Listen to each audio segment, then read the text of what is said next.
Friends, మీరు stock మార్కెట్లో invest చేయాలనుకుంటున్నారా? ట్రేడింగ్ చేస్తూ మనీ సంపాదించాలనుకుంటున్నారా? అయితే మీకు ఖచ్చితంగా డీమ్యాట్ అకౌంట్ అనేది అవసరం. అయితే ఈ డీమ్యాట్ అకౌంట్ ఓపెన్ చేసుకోవడానికి ఇండియాలో ఉన్న వన్ ఆఫ్ ది బెస్ట్ చాయిసెస్లో ఏంజిల్ బ్రోకింగ్ కూడా ఒకటి.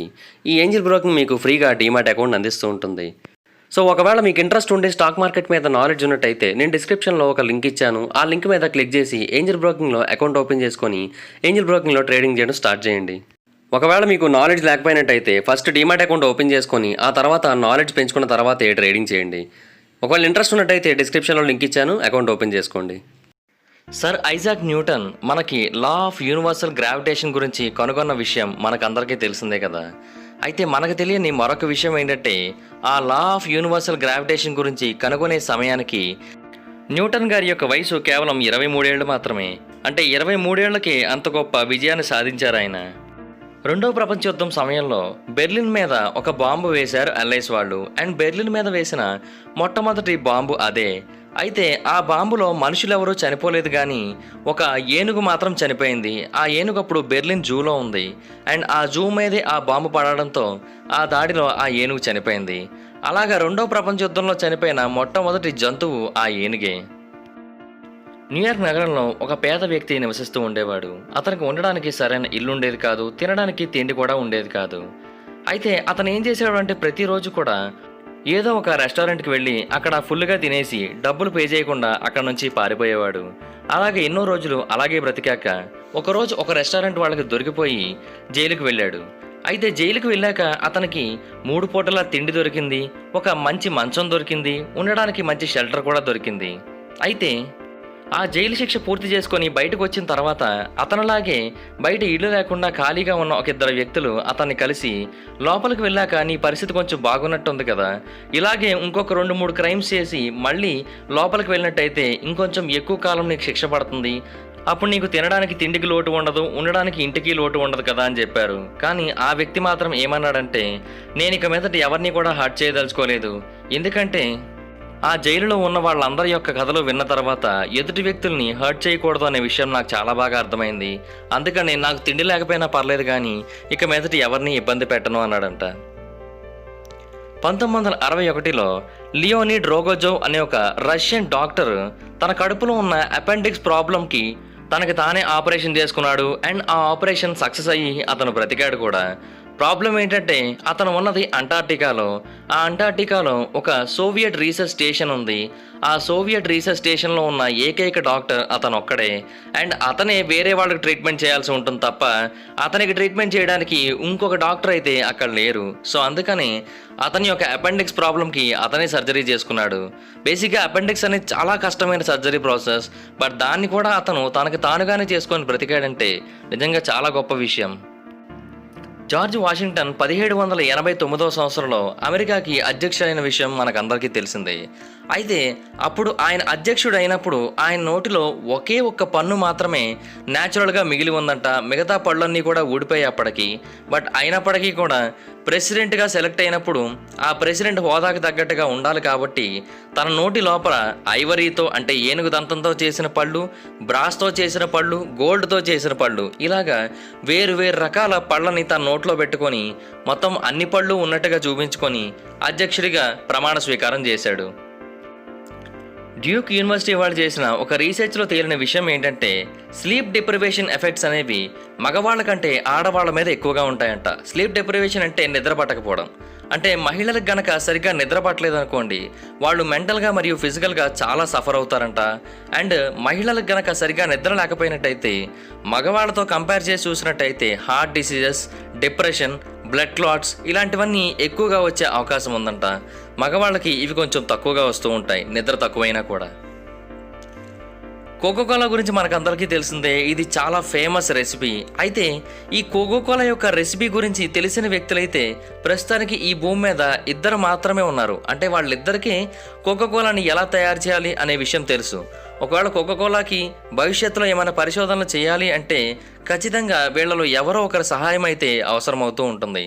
సో అందుకని వీళ్ళిద్దరిని ఎప్పుడూ కూడా ఒక విమానంలో ప్రయాణం చేయనివ్వరు. ఒకవేళ ఆ విమానం క్రాష్ అయిపోయినట్టయితే ఇద్దరు ఒకేసారి చనిపోతారు కాబట్టి అప్పుడు ఆ రెసిపీ గురించి ఎవరికీ తెలిసే అవకాశం ఉండదు కాబట్టి.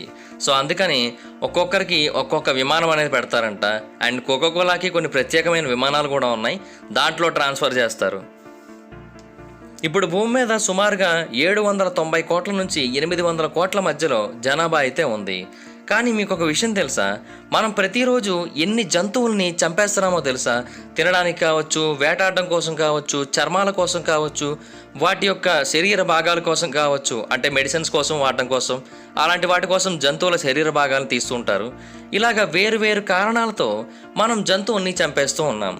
మనం ఏ వేగంతో అయితే జంతువులను చంపుతున్నామో అదే వేగంతో మనం గనక మనుషుల్ని చంపుతున్నట్టయితే 17 రోజుల్లోనే ఈ భూమి మీద ఉన్న మనుషులందరూ కూడా చనిపోతారు అండ్ మానవ జాతి కంప్లీట్గా అంతరించిపోతుందంట.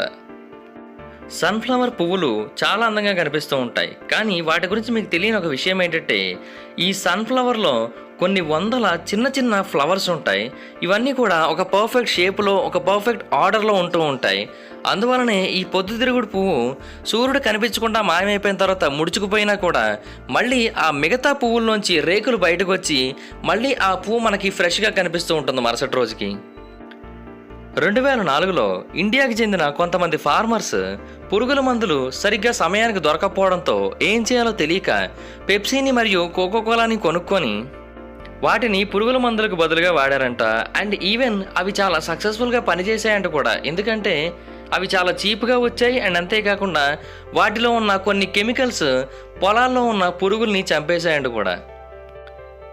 మీకు ఈ ఫోటోలో ఒకటి కనిపిస్తోంది కదా, ఇది ఏదో మిషన్ అని అనుకుంటే మీరు పొరపాటు పడినట్టే.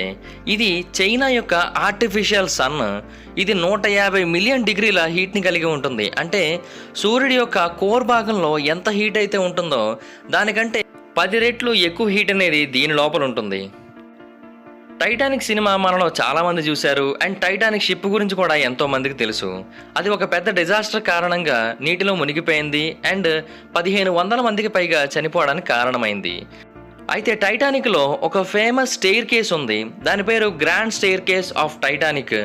ఈ grand staircase of Titanic ప్రమాదం జరగడానికి ముందు ఇలా ఉంది, కానీ ప్రమాదం జరిగిన తర్వాత ఆ ప్రాంతం ఇలా మారిపోయింది. నీటి లోపల మునిగిపోయి ఉండడం వల్ల తుప్పు పట్టి పట్టి ఇలా తయారైందనమాట. ఈ ఫోటోలో కనిపిస్తున్న ట్రక్ పేరు శాంసంగ్ సేఫ్టీ ట్రక్. ఈ ట్రక్కులు నార్మల్ ట్రక్కులాగే ఉంటాయి, దాని యొక్క స్ట్రక్చరు, దాని యొక్క షేపు, దాని యొక్క లెంత్, వీటన్నిటి ప్రకారంగా చూస్తే. కానీ ఒకే ఒక విషయంలో మాత్రం ఇవి చాలా గొప్ప ట్రక్స్ అని చెప్పాలి. అదేంటంటే ఈ ట్రక్స్ యొక్క వెనక భాగంలో ఒక పెద్ద ఎల్ఈడి డిస్ప్లే అనేది ఉంటుంది. ఆ ఎల్ఈడి డిస్ప్లేలో ఎదురుగా ఉన్నది, అంటే ట్రక్కి ఎదురుగా ఉన్న రోడ్ అంతా కూడా చాలా క్లియర్గా కనిపిస్తూ ఉంటుంది. సో ఏవైనా వెహికల్స్ ట్రక్ యొక్క వెనక భాగం నుంచి వెళ్తూ ఆ ట్రక్ని ఓవర్టేక్ చేయాలి అని అనుకుంటున్నప్పుడు ట్రక్కి ఎదురుగా, ట్రక్ పక్కన ఏ వెహికల్స్ ఉన్నాయో ట్రక్ వెనకాలే కనిపిస్తూ ఉంటాయి. కాబట్టి ఎదురుగా ఏమీ లేవని తెలుసుకున్నప్పుడు ఈజీగా దాన్ని ఓవర్టేక్ చేసి వెళ్ళిపోవచ్చు. ఏమవుతూ ఉంటుందంటే ఇటువంటి భారీ భారీ ట్రక్కులు కొంచెం స్లోగా వెళ్తూ ఉంటాయి కదా, సో వీటిని ఓవర్టేక్ చేసి వెళ్ళిపోవడానికి చాలామంది ఇష్టపడుతూ ఉంటారు. సో అలాంటి సిచ్యువేషన్లో సడన్గా రైట్ లైన్కి వచ్చినప్పుడు ఎదురుగా వస్తున్న వెహికల్స్ని చూసుకోకుండా గుద్దేసుకుంటారు.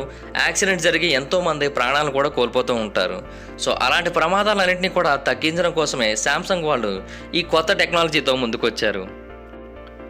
ఈ ప్రపంచంలోకెల్లా మొట్టమొదటి వర్చువల్ షాపింగ్ స్టోర్ని సౌత్ కొరియాలో స్టార్ట్ చేశారు. ఈ షాపింగ్ స్టోర్ యొక్క ప్రత్యేకత ఏంటంటే మనం ఏదైనా ఒక వస్తువుని కొనుక్కోవాలి అనుకుంటున్నట్టయితే ఆ వస్తువుని మనం తీసుకోవడానికి లేదు, మనకి ఆ వస్తువు ఎల్ఈడి స్క్రీన్ రూపంలో కనిపిస్తూ ఉంటుంది. సో మనకి ఏ వస్తువు కావాలో ఆ వస్తువుని టచ్ చేసినట్టయితే అది సెలెక్ట్ అయిపోతుంది. ఆ తర్వాత చెక్అవుట్ కౌంటర్స్ దగ్గరికి వెళ్ళి మనం అమౌంట్ని పే చేసినట్టయితే అప్పటికే మన కోసం మనం ఏవైతే టచ్ చేసి ఉంచామో అవన్నీ కూడా ప్యాక్ చేసి రెడీగా ఉంచుతారు. సో డబ్బులు కట్టి తీసుకొని వెళ్ళిపోవచ్చు. దీనికి ఏం చేస్తారంటే కొన్ని స్పెషల్ ఐడి సిస్టమ్ వంటిది ఇస్తూ ఉంటారు. ఆ ఐటమ్స్ని సెలెక్ట్ చేసినప్పుడు జస్ట్ మన ఐడిని అక్కడ ఎంటర్ చేస్తే సరిపోతుంది. లేదా అక్కడ ఉన్న చిన్న స్కానర్ వంటి దానికి మనకిచ్చిన ఐడి కార్డు వంటి దాన్ని చూపించినా కూడా సరిపోతుంది. సో ఇలా చేయడం వల్ల ఎవరెవరు ఏ వస్తువులు సెలెక్ట్ చేసుకున్నారు అనే విషయాల మీద అసలు కన్ఫ్యూజనే రాదు.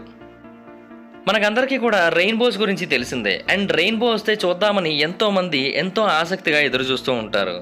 అయితే ఈ ప్రపంచంలోకెల్లా అత్యంత వింతైన రెయిన్బో ఇది. ఎందుకంటే ఎక్కడైనా రెయిన్బో అనేది మనకి 7 రంగుల్లో కనిపిస్తూ ఉంటుంది, లేదా అప్పుడప్పుడు 4-5 రంగుల్లో కూడా కనిపిస్తూ ఉంటుంది. కానీ ఈ రెయిన్బో మాత్రం కేవలం వైట్ కలర్లోనే కనిపిస్తుంది. కోర్స్ కింద కొంచెం బ్లాక్ ఉంది, బట్ చూడడానికైతే మాత్రం ఒక ప్యూర్ వైట్ రెయిన్బో లాగే అనిపిస్తూ ఉంది. యాక్చువల్గా ఈ ఫోటోని తీసింది మరొక విమానం నుంచి. ఒక విమానం మబ్బుల్ని చీల్చుకుంటూ ఎలా వెళ్తోందనేది మనం చాలా క్లియర్గా చూడొచ్చు. అండ్ ఒక కొత్త మార్గాన్ని క్రియేట్ చేస్తోంది ఆ విమానం మబ్బుల్లో. యాక్చువల్గా మనకందరికీ కూడా ఆకాశంలో మబ్బు వేసినప్పుడు అసలు ఎండ అనేది కనిపించకుండా ఉంటుంది. బట్ ఆ మబ్బు వేసినప్పుడు ఆ మబ్బు యొక్క పై భాగంలో ఎలా ఉంటుంది, ఆ మబ్బు యొక్క కింద భాగంలో ఎలా ఉంటుంది, ఆ మబ్బుల్లో ఎలాంటి వెదర్ ఉంటుంది, ఈ వీడియో చూడండి. ఈ వీడియోని నేను స్వయంగా నా మొబైల్తోనే తీశాను. ఈ వీడియోని మీరు చూస్తే మీకు ఫుల్ క్లారిటీ వస్తూ ఉంటుంది. ఈ మబ్బుల యొక్క పై భాగంలో ఎలా ఉంటుంది వెదర్, అండ్ మబ్బుల యొక్క కింద భాగంలో ఎలా ఉంటుంది, అండ్ మబ్బుల్లోంచి మనం ప్రయాణిస్తున్నప్పుడు సిచ్యువేషన్ ఎలా ఉంటుంది. ఒకసారి ఈ వీడియో మొత్తాన్ని పూర్తిగా చూడండి.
ఒకసారి యాపిల్ కంపెనీకి చెందిన ఒక సెక్రటరీ ఆఫీస్కి కొంచెం లేటుగా వచ్చింది.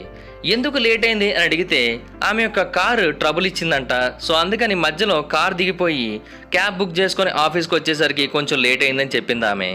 స్టీవ్ జాబ్స్ ఏం చేశాడంటే వెంటనే ఆమెకు ఒక జాగ్వర్ని గిఫ్ట్గా ఇచ్చాడు. అండ్ ఎప్పుడు కూడా ఆఫీస్కి లేటుగా రావద్దని చెప్పాడు. ఎందుకంటే నీకు ఇప్పుడు ఈ కార్ ఇవ్వడం వల్ల నాకు వచ్చే నష్టం కొంచెమే, కానీ నువ్వు ఆఫీస్కి లేటుగా రావడం వల్ల, నాకు వర్క్ అనేది కొంచెం పెండింగ్లో ఉండడం వల్ల నాకు వచ్చే నష్టం మరింత ఎక్కువ అవుతుంది. సో అందుకని ఎప్పుడు కూడా లేట్ చేయొద్దు అని చెప్పారంట. ఈ ప్రపంచంలోకెల్లా అత్యంత లైటెస్ట్ మెటీరియల్ ఏంటో తెలుసా? గ్రాఫేన్ ఏరోజెల్. ఎందుకంటే దీంట్లో 99.8% గాలే ఉంటుంది అండ్ మిగతాది మాత్రమే మెటీరియల్ ఉంటుంది. అండ్ దీనికి ఉన్న ఇంకొక ప్రత్యేకత ఏంటంటే ఇది దీని యొక్క వెయిట్ కంటే 4000 రెట్లు ఎక్కువ బరువు ఉన్న వస్తువుని కూడా చాలా ఈజీగా మోయగలదంట. సో నిజంగా చాలా గొప్ప విషయం అది. మనలో చాలామందికి హర్రర్ మూవీస్ అంటే చాలా ఇష్టం. అండ్ ఇప్పుడు వస్తున్న కొన్ని హర్రర్ మూవీస్ని చాలా ఖర్చు పెట్టి తీస్తూ ఉంటున్నారు కదా. కానీ ఒకప్పుడు ఒక సినిమా వచ్చింది. ఆ సినిమా పేరు పారానార్మల్ యాక్టివిటీ. దానికి కేవలం $15,000 మాత్రమే ఖర్చు పెట్టారు. అంటే 11 లక్షల రూపాయల దాకా ఖర్చు పెట్టారనమాట. కానీ ఆ సినిమాకి వచ్చిన కలెక్షన్స్ ఎంతో తెలుసా? $193 మిలియన్. అంటే మన కరెన్సీలో సుమారుగా 14,180 కోట్ల రూపాయల పైనే వచ్చిందనమాట. సాధారణంగా మనుషులందరికీ కూడా ఏదైనా ఒక ఇంట్రెస్టింగ్ ఇన్సిడెంట్ అనేది జరిగినప్పుడు, లేదా ఏదైనా షాకింగ్ ఇన్సిడెంట్ అనేది జరిగినప్పుడు, లేదా ఏదైనా థ్రిల్లింగ్ ఇన్సిడెంట్ అనేది జరిగినప్పుడు గూస్ బంప్స్ వస్తూ ఉంటాయి. కానీ కొంతమందికి ఏంటంటే మ్యూజిక్ని వింటున్నా కూడా గూస్ బంప్స్ అనేవి వస్తూ ఉంటాయి. దాని అర్థం ఏంటంటే వాళ్ళ బ్రెయిన్లో ఏ ప్రాంతంలో అయితే ఎమోషనల్ ప్రాసెసింగ్ అనేది జరుగుతూ ఉంటుందో ఆ ప్రాంతంలో ఆడిటరీ కార్టెక్స్కి ఎక్కువ ఫైబర్స్ అనేవి కనెక్ట్ అయి ఉంటాయంట సాధారణ ప్రజలతో పోల్చినట్టయితే. సో అందుకనే వాళ్ళకి మ్యూజిక్ని విన్నా కూడా గూస్ బంప్స్ అనేవి ఎక్కువగా వస్తూ ఉంటాయంట. కెనడాలో అక్కడక్కడ కొన్ని ప్రాంతాలలో రోడ్లు అనేవి చాలా దారుణంగా ఉండేవి. వీటిని చూసిన జాన్ మెక్యూ అనే ఒక వ్యక్తికి ఒక ఆలోచన వచ్చింది. అతను ఏం చేశాడంటే కొంత సిమెంట్ని, కొంత కంకరని తీసుకొని ఆ రోడ్ల మీద ఉన్న గుంతలన్నింటినీ కూడా పూర్తి చేసేవాడు. ఆ తర్వాత అతను అక్కడ ఒక బోర్డు పెట్టాడు. ఏమనంటే ఈ గుంతల్ని నేనే పూడ్చాను, సో మీరు గవర్నమెంట్కి ట్యాక్సులు కట్టకుండా నాకు పే చేయండి అని అన్నాడు.